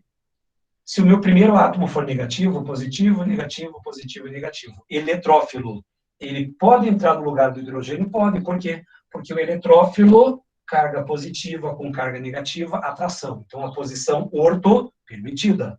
Posição meta, o eletrófilo é positivo. Esse carbono positivo. Positivo com positivo dá o quê? Repulsão. Portanto, a posição meta, proibida. Posição para, eletrófilo, carga positiva, carga negativa, positivo com negativo dá atração. Portanto, o que o radical metil é? Um orientador orto-para. Ponto. Resolve esse sistema. Agora, e se eu tivesse o ácido benzoico? A pergunta que eu vou fazer é, o que o ácido carboxílico é em termos de orientador? Ele é um orientador orto-para, coloca OP, ou apenas M para dizer que é um orientador meta. Então, o que o grupamento ácido carboxílico é nesse sistema? Orto-para, OP ou M de meta? Como é que eu vou descobrir um negócio desses bem rápido? Então, veja bem, 15 segundos, talvez não leva mais do que isso aqui. Eu vou analisar o primeiro átomo que sai da cadeia carbônica, nesse caso, esse carbono aí. Entre carbono e oxigênio, o que é o mais eletronegativo? Entre carbono e oxigênio é o oxigênio. Então, o carbono tem carga positiva. Se o meu carbono tem carga positiva, significa que o próximo carbono é negativo, negativo e positivo. Eu nem precisava mais fazer isso. Eu já sei a resposta. Então, como eu tenho um eletrófilo, e o eletrófilo tem carga positiva, essa carga positiva não pode ser aceita na posição orto, porque também tem carga positiva. Agora, na posição meta, o eletrófilo é positivo, posição meta negativa, positivo com negativo, atração. E a posição par é positiva. Eletrófilo positivo com carga positiva, repulsão. Portanto, o que o grupamento ácido carboxílico é? Ele é um orientador na posição meta. Então, esse processo de halogenação, nem vou montar o composto, não precisa. Eu só quero descobrir que grupamento que eu tenho preso na cadeia aromática, se é orto, para ou meta. E a dica: olhem o primeiro átomo que sai da cadeia carbônica. Se ele for negativo, orto e para. Se ele for positivo, meta. Ponto final. Resolve todos esses materiais. Logo, aqui já não me interessa, toda a parte de reação de substituição eu havia feito o comentário. Então, vamos só resumir para ver se vocês capturaram bem a mensagem. Numa reação de substituição, alguma coisa tem que ser substituída. O que eu vou substituir? Sempre eu vou trocar o hidrogênio. Caso você tenha mais de um hidrogênio diferente na tua estrutura, qual é a ordem, a prioridade de facilidade da saída dos hidrogênios? Carbono terciário, secundário e primário. Se eu pegar uma cadeia benzênica, vou trocar o hidrogênio da cadeia e vou colocar alguém no lugar. Aí você vai ter halogenação, nitração, sulfonação, alquilação e acilação. Porém, se você fizer uma segunda substituição de cadeia aromática, aí você vai ter os chamados orientadores orto e para. Orto e para. Orto e para, o primeiro elemento é eletronegativo e o elemento, se for eletropositivo, é orientador na posição meta. Resolve esse processo. E o caso CHO. Então, veja bem, Alan, o CHO é um aldeído. O aldeído não é CHO, porque o H não faz duas ligações. O CHO é C-O preso H. Entre carbono, oxigênio e hidrogênio, quem que é o mais eletronegativo? É o oxigênio. Portanto, o que o carbono vai ser? Ele vai ser positivo. Se o primeiro átomo que sai da cadeia carbônica for positivo, o que o aldeído vai ser? Um orientador na posição meta. Então, cuidado, não peguem a forma estrutural, CHO. Entre carbono e hidrogênio, o carbono é mais eletronegativo, mas e o oxigênio? O oxigênio é mais eletronegativo, e ele tem NOx menos 2. Então, esse carbono tem NOx mais 1, e esse hidrogênio com carga mais 1. E aí, zero o nosso sistema. Então, o hidrogênio fica positivo ou negativo? Já respondi. Então, se o oxigênio tem NOx menos 2, esse carbono vai ter carga mais 1, e esse hidrogênio vai ter carga mais 1. Só que o que me interessa é o primeiro átomo que está preso na cadeia aromática. Os outros átomos não me interessam. O que está preso na cadeia aromática é o que vai determinar se é orto, para ou meta. Então, aí facilita até um pouco a nossa vida. Agora, segunda reação. Entramos na apostila 5, quase entrando na apostila 6. Reações de adição. Essa reação só tem 4 linhas de matéria. 4 linhas de matéria. No final do processo, nós vamos revisar todas elas. Primeiro, numa reação de adição, alguma coisa tem que ser adicionada. Numa substituição, alguma coisa é trocada. Numa adição, alguma coisa vai ser adicionada. E qual que é o meu alvo? Isso é importante que vocês anotem. Na realidade, eu tenho um alvo duplo.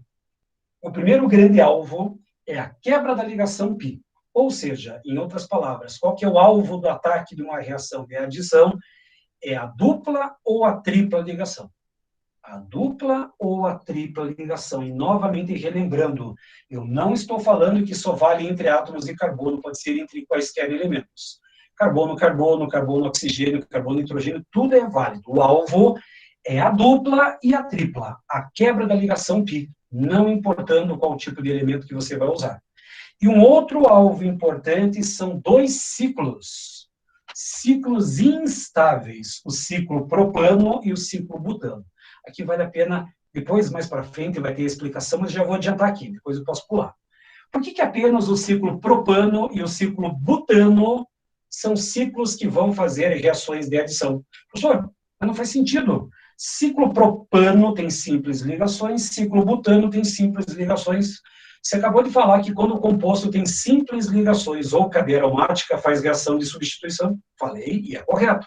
Tanto que os outros ciclos, o ciclo pentano, o ciclo hexano, eles fazem reações de substituição, como você acabou de aprender. Mas esses 2 ciclos são ciclos instáveis. Para quem tem boa memória, nós vimos uma aula na apostila 6 chamada tensões de Bayer. O que é uma tensão? Ciclo propano e ciclo butano são simples ligações. Qual que é a hibridação de um carbono de simples? sp3. Qual que é o ângulo de ligação de um carbono de simples? 109 graus com 28 minutos. Esse é o ângulo da estabilidade. Porém, o ciclo propano é um triângulo. E qual que é o ângulo de ligação do triângulo? 60 graus. Só que ele deveria estar em 109, mas ele está em 60, então significa que tem uma grande diferença de ângulos. Esse ciclo propano é um ciclo instável. Portanto, para ele buscar estabilidade, o ciclo vai se abrir, portanto, vai ter uma ruptura do ciclo, vai virar um composto de cadeia aberta. Ciclo butano é um quadrado. Qual que é o ângulo de ligação do quadrado? 90 graus. De 90 para 109 tem uma diferença de 90 para 109, portanto, quanto maior for a diferença para 109, mais instável o ciclo se torna. Então, ciclo butano e ciclo propano são ciclos instáveis. Depois eu mostro o ciclo pentano e o ciclo hexano, que tem forma de cadeira e barco, quando for o momento oportuno. Mas, então, aqui, o meu alvo, dupla ou tripla, ou ciclo propano e ciclo butano, que são ciclos instáveis. Ponto. Essa teoria que você não pode esquecer. Então, numa reação de adição, alguma coisa é adicionada, e qual que é o meu alvo? A dupla, a tripla, ou ciclo propano, ou ciclo butano. Só esses dois ciclos fazem reações de adição. Todos os outros ciclos fazem reações de substituição. Fechou? Vamos continuar. Primeiro exemplo. Aliás, até vou pular isso aqui que não interessa. Então, vejam bem. Hidrogenação catalítica. A primeira reação de adição é chamada de hidrogenação. Vou trabalhar com quem? Com gás hidrogênio. Cuidado, é gás hidrogênio, é H2. Qual que é o alvo do ataque desses dois átomos de hidrogênio? Para isso, vamos colocar cores. Meu primeiro alvo é esse carbono CH, e o meu outro alvo é o carbono CH2. Como eu tenho dois átomos de hidrogênio, um hidrogênio vai para esse CH2 e o outro hidrogênio vai para esse CH para formar qual produto orgânico final? CH3, CH2, CH3. Professor, esse CH3 da ponta, não se mexe com ele, é apenas um mero espectador da minha reação. O objetivo é quebrar a dupla ligação, quebra dupla, forma duas ligações sigmas. Um hidrogênio entra no CH2 para virar CH3, outro hidrogênio entra no CH para virar CH2. Ponto final, acabou a reação de adição. O professor está falando sério? Sim. Na hidrogenação, você coloca um hidrogênio em cada um dos elementos de dupla. Professor, mas só vale para carbono-carbono?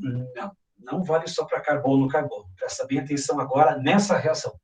Primeira pergunta, que função orgânica eu tenho no C-O preso H? Se bem que alguém já fez essa pergunta agora, então está mais fresco na memória. O que é um C-O preso H? É um aldeído. C-O preso H é um aldeído. O que acontece quando um aldeído reage com hidrogênio? E para quem tem boa memória, semana passada você viu oxidação e redução. O que é uma redução? É uma reação com hidrogênio. Toda reação que envolve hidrogenação também é chamada reação de redução. Então, numa prova, principalmente o Enem, o aldeído é reduzido a... O que forma um aldeído quando ele reage com hidrogênio? Primeiro, qual é o alvo do ataque? O alvo do ataque são os dois átomos que apresentam a dupla ligação. Professor, mas a dupla não está entre carbonos. Eu não disse que precisa estar necessariamente entre carbonos. O meu alvo é a dupla ou a tripla. Ponto final. Fecha a gaveta, bota um cadeado. Não muda mais essa informação. Como eu tenho dois hidrogênios, um hidrogênio vai para aquele oxigênio, o outro hidrogênio vai para esse carbono para formar o quê? Eu vou ter um CH3 que só está observando. Repare que esse carbono já tinha um H. Está recebendo mais um, vai virar o quê? CH2. E o oxigênio também recebe um hidrogênio. Aí vem a pergunta-chave. Qual é a função orgânica presente na redução do aldeído? O que é uma hidroxila presa num carbono de simples? Um álcool. E o que é esse álcool? Esse álcool tem classificação na hora da prova. Ele é um álcool primário, secundário ou terciário. Como a hidroxila está presa nesse carbono e esse carbono só está preso a um outro carbono, o carbono é primário. Então, nessa redução do aldeído, eu vou formar um álcool primário. Gustavo já colocou a resposta, para deixar um pouquinho mais precisa, um álcool primário. Agora eu vou fazer a mesma pergunta para vocês se eu pegar uma acetona. Já dei a primeira pergunta. Então, C-O entre carbonos, já adiantei a resposta, eu tenho uma acetona. O que vai formar na redução de uma acetona? Se vocês quiserem adiantar expediente e colocar a resposta, estejam à vontade. C dupla O reagindo com hidrogênio. Peraí. Se eu tenho dupla ou tripla ligação, eu vou fazer uma reação de adição. Qual que é o meu alvo? O meu alvo são os dois átomos que apresentam a dupla ligação. Então, o meu alvo é o carbono e o oxigênio.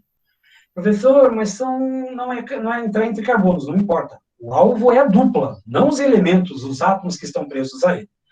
O hidrogênio vai para o oxigênio, esse outro hidrogênio vai para o carbono para formar qual produto orgânico final? CH3. Aí arrebenta a dupla ligação, entra hidrogênio em cada um dos átomos, para formar esse composto aqui. E aí vem a pergunta final. Qual é a função orgânica presente nesse composto da redução da cetona? Novamente eu tenho um álcool. Só que qual álcool que é esse? É um álcool primário, secundário, terciário. Como essa hidroxila está presa nesse carbono, e esse carbono, por sua vez, está presa a dois outros carbonos, eu tenho um álcool secundário. O Gabriel já colocou a resposta, álcool secundário. Ponto. Resolve esse sistema. Ah, professor, é fácil? É fácil. Reação de adição é fácil. Nós temos a adição de alguma coisa e qual que é o alvo? Ou é dupla, ou é tripla, ou ciclo propâneo, ciclo butano. São os dois casos especiais que você vai ver já já. Esse é o processo de hidrogenação. Mas eu posso continuar. Halogenação. O que eu vou adicionar? Halogênios. Professor, a gente viu a halogenação também para alcanos. Só que para alcano acontece uma troca. O hidrogênio sai, um átomo de cloro entra no lugar. Agora eu tenho dupla. O que vai acontecer na dupla ligação? Os dois átomos de cloro vão entrar no composto orgânico para formar o que como composto final? CH2, e aí eu coloco um cloro no primeiro carbono e um cloro no segundo carbono. Essa é a diferença da adição para a substituição. A substituição não pode ter dupla ou tripla. A substituição só envolve compostos com simples ligações ou cadeias aromáticas. E como aqui eu tenho dupla, eu tenho alvo. Então, um cloro entra no primeiro carbono, outro cloro entra no segundo carbono para formar 1,2 dicloroetano. 1,2 dicloroetano. O nome do nosso composto. 1,2 dicloropropano. Aliás, etano, desculpa. Então, daí a geometria de posição Zé. Veja bem, para ter isomeria, Gabriel, eu tenho que ter a dupla ligação, até tem. Só que aqui os ligantes são iguais.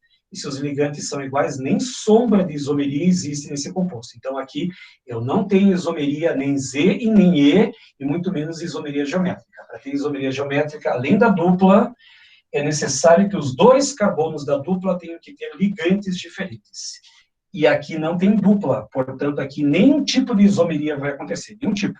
Então, não tem a dupla, não tem carbono chiral, portanto, não tem nenhum tipo de isomeria espacial. Então, aqui não se fala em isomeria nem geométrica e nem isomeria óptica. Então, tem que tomar cuidado, que não é só dupla que me interessa. Cada carbono de dupla tem que ter ligantes diferentes também. Então, atentos a esse sistema. Agora vem a terceira frase da nossa matéria, porque até agora está fácil. Numa reação de adição, alguma coisa vai ser adicionada. Por onde que eu vou adicionar? Pela dupla ou tripla, quebra da ligação π, ou ciclo propano e ciclo butano. Agora, quando eu tenho hidrogenação e halogenação, era fácil, porque eu tinha dois átomos iguais. E quando eu tiver átomos diferentes, como que vai funcionar essas reações? Lá no comecinho, alguém me perguntou assim, professor, nas reações de alcanos sempre é via radical livre? Sempre.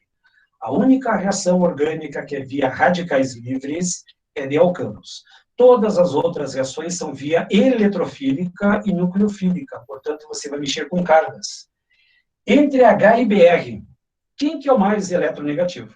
Ah, é o bromo. Então, o bromo tem carga negativa, significa que o hidrogênio tem carga positiva. Entre o nucleófilo e o eletrófilo, quem é o mais reativo?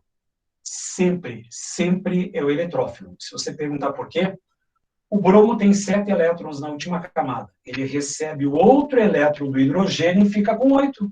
O bromo está feliz da vida com 8 elétrons na última camada, está estável. O hidrogênio, tadinho, ele só tinha um elétron. Perdeu o único elétron que ele tinha, fica sem nada. Portanto, o eletrófilo sempre é o instável. Agora vamos começar com a nossa teoria. Qual que é o alvo do ataque? O alvo do ataque vai ser a dupla ligação. Quais são os dois átomos que eu tenho a dupla? o carbono na forma de CH2 e o carbono na forma de CH. Para onde que esse hidrogênio vai com maior facilidade? Para o CH2 ou para o CH? Ah, professor, tanto faz. Não é tanto faz. Tanto que existe uma regra muito famosa da química orgânica que vai prever esse sistema. Esse hidrogênio vai preferir ir para o CH2 ou para o CH? Professor, como é que você descobre um negócio desses? Eu vou trabalhar primeiro a teoria e depois eu coloco a regra. O meu carbono da ponta esquerda, esse carbono primário, ele tem um NOx menos 2. Cada hidrogênio tem carga mais 1, vezes 2 dá mais 2, portanto, carbono menos 2. E o carbono secundário tem uma carga menos 1. Vocês viram lá na facilidade, por que o carbono primário é mais difícil de arrancar o hidrogênio? Porque ele é um carbono mais eletronegativo. E aqui entra muito bem a eletronegatividade. Como o meu hidrogênio é positivo, qual desses dois carbonos recebe melhor o hidrogênio de carga positiva? Aquele que é mais eletronegativo. Então, esse hidrogênio, ele vai para o CH2, enquanto que o bromo vai para o CH. Depois eu termino a reação, só para vocês compreenderem o que vai acontecer. Professor, eu vou ter que fazer NOx em todas as reações? Não precisa. O que nós vamos encontrar em prática? A chamada regra de Markovnikov. Para quem for anotar, anota só o título por enquanto. Regra de Markovnikov. Eu vou resumir isso aqui numa única frase, que fica mais fácil para vocês estudarem também depois. Então, lá naquele exemplo anterior, só voltamos um pouquinho, ó, no exemplo anterior, o hidrogênio foi para o carbono mais eletronegativo. Só que eu não vou precisar fazer NOx em todas as reações orgânicas. Então, coloque o título, que o nome Markovnikov é a parte mais difícil das reações de adição. É a parte mais complicada. Markovnikov. O que diz a regra de Markovnikov? Que o hidrogênio vai para o carbono mais hidrogenado. Se for possível, abreviem. O H, o hidrogênio, vai para o C, para o carbono mais hidrogenado. É o resumo do que está preso aqui. Então, regra de Markovnikov. O hidrogênio vai para o carbono mais hidrogenado. Se você tiver caneta marca-texto, destaque bem essa informação. Se não tiver, faz um balãozinho em volta com a mesma cor, com uma cor diferente de caneta, mas anote essa frase. Uma das frases mais importantes das reações orgânicas. Numa reação de adição, alguma coisa adicionada.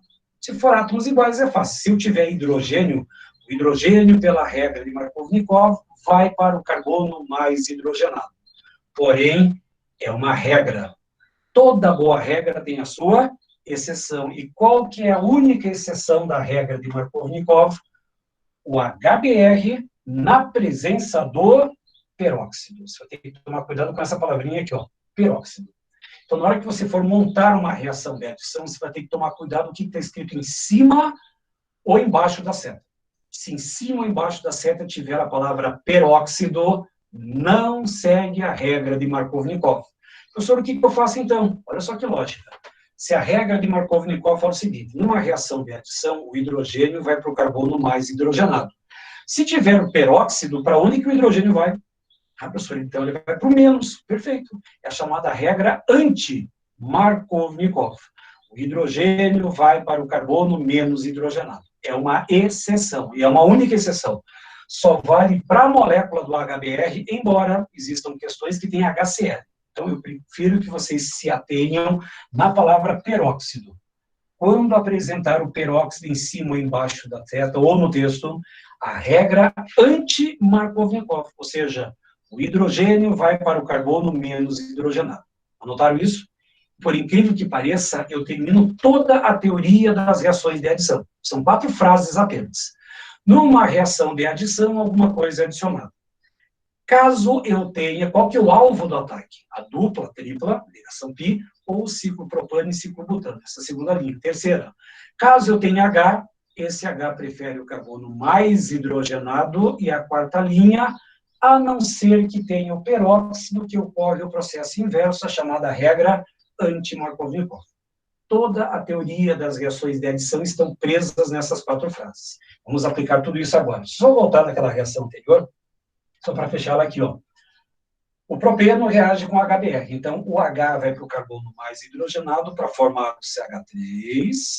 Aí fica CH, CH3. E aí eu coloco o bromo nesse carbono central. Vai ficar meio espremido ali, mas dá para ver. Então, O hidrogênio foi para o CH2 e o bromo, sem muita opção, vai para o CH, para formar o 2-bromopropano ou brometo de isopropilo. Então, todo o sistema, toda a matéria está aqui, ó. Numa reação de adição, alguma coisa vai ser adicionada. Eu vou adicionar toda a molécula do HBr. Mas como eu tenho H, para onde que vai o H? Para o carbono mais hidrogenado. Regra de Markovnikov. Fechou aí? Então, vou colocar exemplos agora. Vamos pegar outro exemplo, só para ver se vocês realmente capturaram essa mensagem. Eu vou pegar o metilpropeno. O metilpropeno está reagindo com HCl. Professor, como é que eu vou saber se essa reação não é uma reação de substituição? As reações de substituição ocorrem em cadeias saturadas, que têm simples ligações, ou cadeias aromáticas. Aqui tem uma dupla. Se tem uma dupla, tem ligação pi. Se tem uma ligação pi, eu tenho um alvo. Portanto, se tem um alvo, é uma reação de adição. Qual que é o alvo do ataque? O alvo do ataque é esse carbono central e esse carbono que está à direita. Como eu tenho HCl, para onde que o hidrogênio vai? O hidrogênio vai para o carbono mais hidrogenado e o cloro, sem muita opção, vai para o carbono menos hidrogenado para formar o quê? Aí você vai ter um CH3, vou deixar o CH3 aqui para baixo, vou deixar o outro, agora CH3 aqui para a direita, e para cima eu vou colocar o cloro. Ou seja, na reação de adição, o hidrogênio vai para o carbono mais hidrogenado, o outro grupamento vai para o carbono que sobra. Só tem duas opções que você vai ter aí. Para formar o 2-cloro-metilpropano. Esse é o composto final produzido por essa reação de adição. Então, só coloca o produto orgânico aí na reação, o hidrogênio vai para CH2 para virar CH3 e o cloro entra no carbono central para formar 2-cloro-metilpropano. Esse é o nome oficial desse meu composto. Porém, alguns probleminhas. Dá uma olhadinha no que eu tenho aqui. Peróxido. Olha o peróxido aparecendo na nossa reação. Eu tenho HBr. Qual que é o alvo do ataque? Os dois átomos que apresentam dupla ligação. Se não tivesse essa palavra peróxido, para onde que o hidrogênio se dirigiria? Para o carbono mais hidrogenado, segundo a regra de Markovnikov. Só que agora, como eu tenho peróxido na nossa reação, professor, na adição só forma um produto? Sim, Gabriel. Nas reações de adição, repare, eu tenho dois compostos, se adicionam para formar um só. Na reação de adição, sempre eu tenho a formação de um único produto orgânico, sempre. Na substituição, lá eu vou ter a formação de mais de um produto. Porque um hidrogênio sai para formar um composto inorgânico, outro agrupamento entra no hidrogênio para formar um composto orgânico. Então, na adição, sempre eu vou formar um único produto. Isso é uma coisa clássica. Agora, como tem peróxido, para onde que vai o hidrogênio? Para o menos hidrogenado. E aí, o bromo que entra no carbono mais hidrogenado. Então, cuidado com a palavra peróxido. O que nós vamos ter como produto final? CH3, CH2, CH2, e o bromo entra nesse carbono da ponta. Então, cuidado com a palavra peróxido. Vou repetir mais uma vez. Numa reação de adição, alguma coisa tem que ser adicionada. Por onde que eu vou adicionar? Pela dupla, pela tripla ou pelo ciclo propano e butano? Se tiver hidrogênio, vai para o carbono mais hidrogenado. Se tiver peróxido, regra inversa, vai para o carbono menos hidrogenado. Fecha esse nosso material. Deixa eu ver como é que está o nosso horário aqui. Tem tempo ainda. Então, vejam bem. Hidratação. Agora, uma reação importante para as nossas provas. A hidratação envolve água. O hidrogênio com hidroxila. A água não é H2O, nunca foi. Na verdade, é só uma fórmula simplificada. A água é HOH. E aí fica fácil para dar a resposta. Por quê? Porque eu tenho o alvo. O alvo é a dupla. O hidrogênio vai para o carbono mais hidrogenado, enquanto que a hidroxila vai para outra opção, para formar o quê? CH3, CH, CH3. E aí a hidroxila entra nesse carbono central. Essa é a ideia da hidratação. Adição de água. Se eu estou adicionando água, significa que o hidrogênio da água vai para o carbono mais hidrogenado, regra de Markovnikov, e a hidroxila vai para o carbono que sobra, para formar um álcool. No caso, um álcool secundário. Isso é uma hidratação. Se eu fosse apostar as minhas fichas em alguma reação de adição, eu apostaria na hidratação, com a formação do álcool, nomenclatura de álcool, toda essa parte que vai ser cobrada em termos de hidratação. Agora, só por curiosidade, só para mostrar que existe alcino quando tem tripla ligação. Na tripla ligação, você vai perceber aqui, ó, que existem duas ligações do tipo π. São duas ligações do tipo π. Professor, eu posso quebrar as duas ligações π numa única etapa? Não. Você vai quebrar uma ligação π em cada etapa do processo.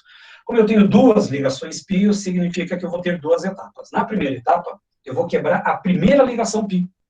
Como tem uma tripla e eu vou quebrar uma ligação, ainda vai sobrar uma dupla. Então, o que vamos formar? O eteno. O etino, que tem a tripla ligação, um hidrogênio vem para o primeiro, outro para o segundo carbono, para formar CH2 dupla CH2. Mas como eu tenho excesso de hidrogênio, esse composto ainda tem uma ligação π. Então, o que eu posso fazer? Eu posso pegar esse produto e reagir novamente com hidrogênio. Qual que é o alvo? Um hidrogênio vai para o CH2, outro hidrogênio para o CH2, para formar o quê? O etano. Então, eu não preciso me preocupar com essa teoria que alcino vira alceno e alceno vira alcano. Não precisa.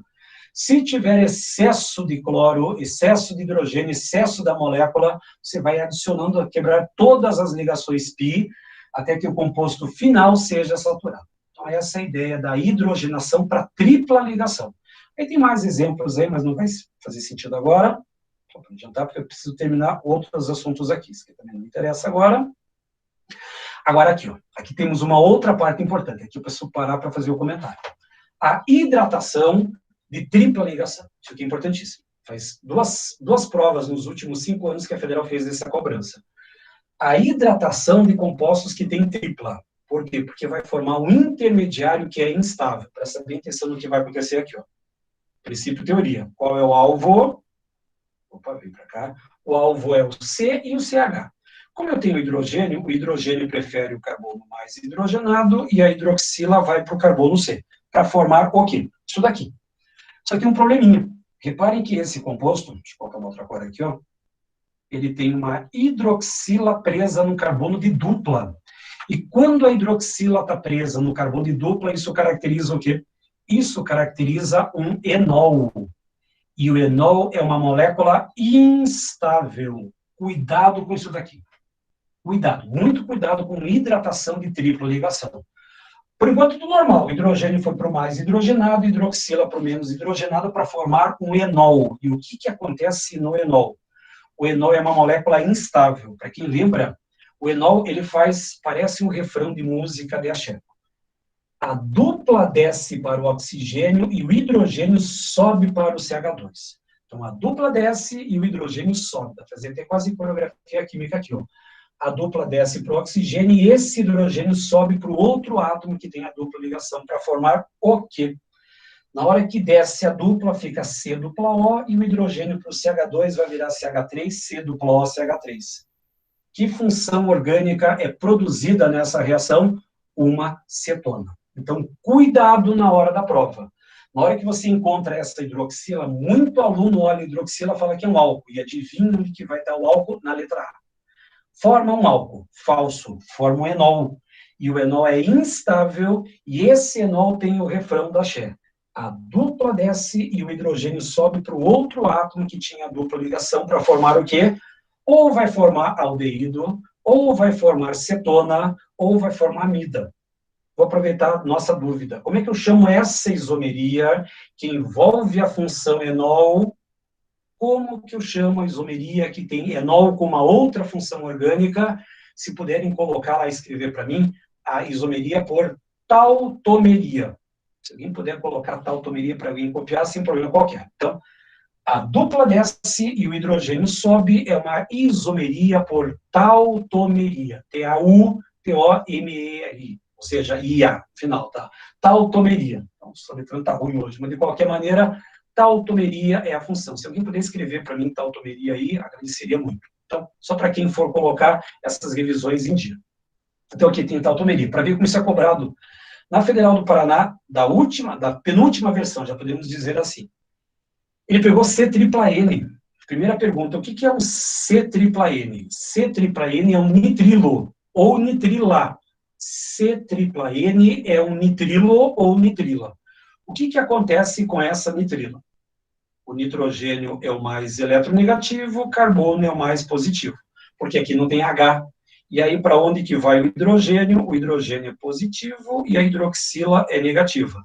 Então, esse hidrogênio positivo vai para o nitrogênio e a hidroxila vai para o carbono para formar o quê? Forma isso. A pessoa forma um álcool? Não. Repare, eu tenho uma hidroxila presa a um carbono de dupla. E quando a hidroxila está presa num carbono de dupla, o que, que eu tenho? Um enol. E o que, que acontece com o enol? É uma molécula instável. E se ela é uma molécula instável, ela precisa se converter numa outra função. E no que ela se converte? Novamente, ó, a dupla envolve esses dois átomos aqui, carbono e hidrogênio. Então, a dupla desce e o hidrogênio sobe. Refrão do axé. A dupla desce e o hidrogênio sobe para formar o quê?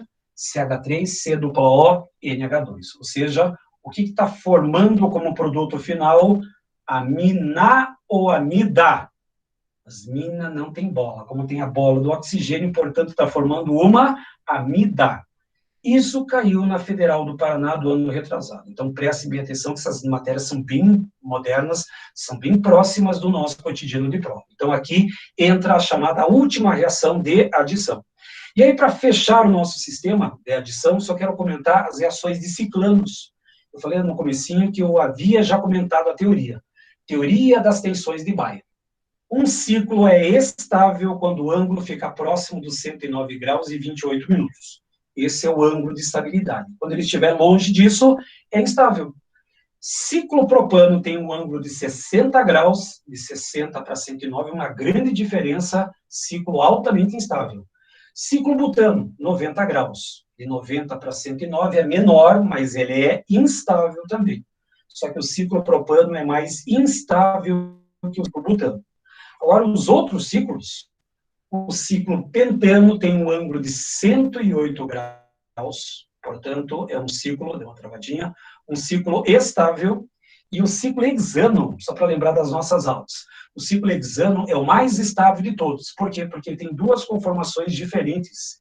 Ele pode ser ou representado na forma de cadeira, não sei de onde que os caras tiraram que isso parece uma cadeira, mas de qualquer maneira já está na nossa teoria, não tem como mudar.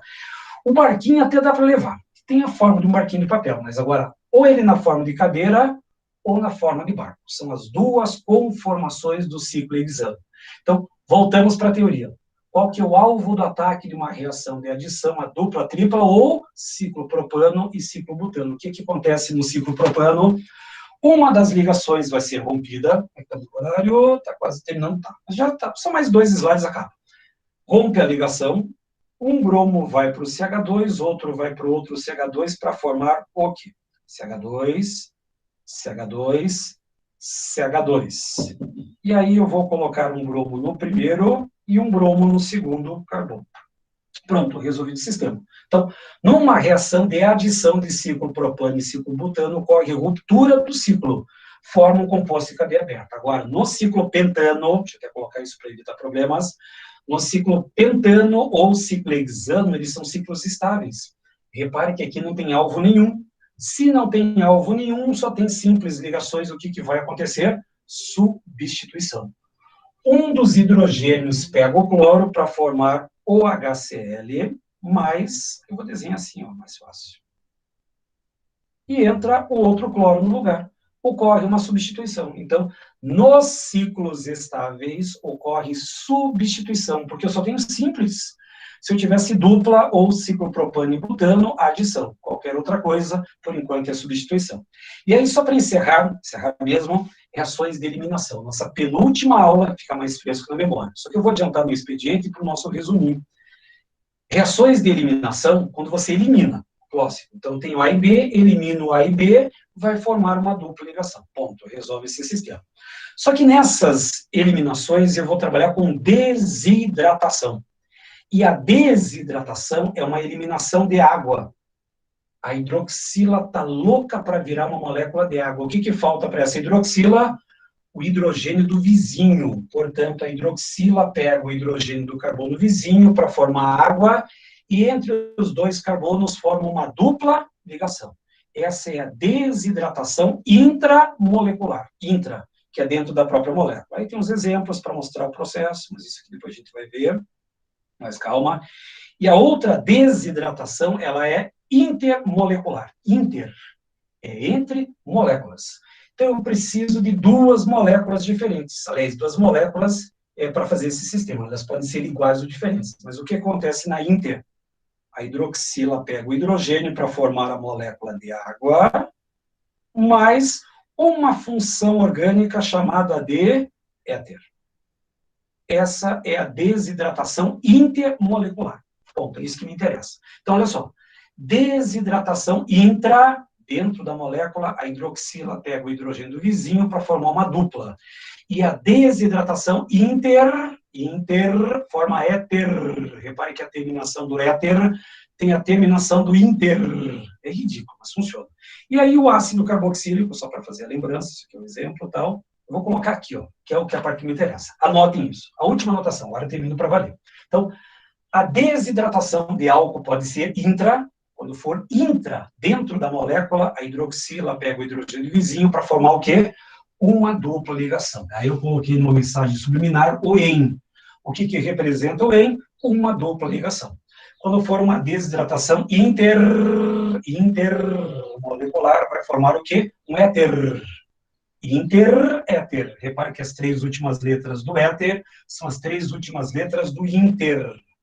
Meio ridículo, mas funciona na hora do desespero.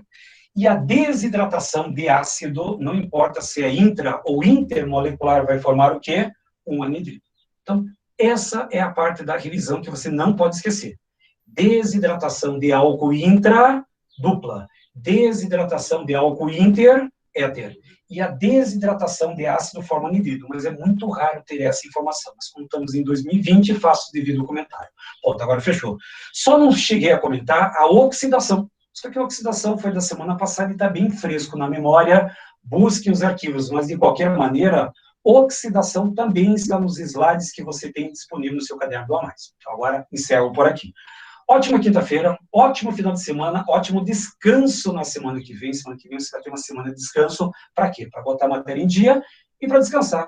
Dia 12, dia das crianças, aproveite o dia das crianças, tira a criança que existe dentro de você, vai brincar, fazer alguma coisa, distrai um pouco a mente, porque agora estamos entrando em reta final. Na hora que vocês voltarem, vamos estar na apostila 7, reta final. Então agora, ótima quinta, ótimo final de semana, ótima semana de saco cheio para vocês, descansem bem, aproveitem bem a semana, abraço nos familiares, vejo vocês daqui a 2 semanas, fechou? Abraço, tchau!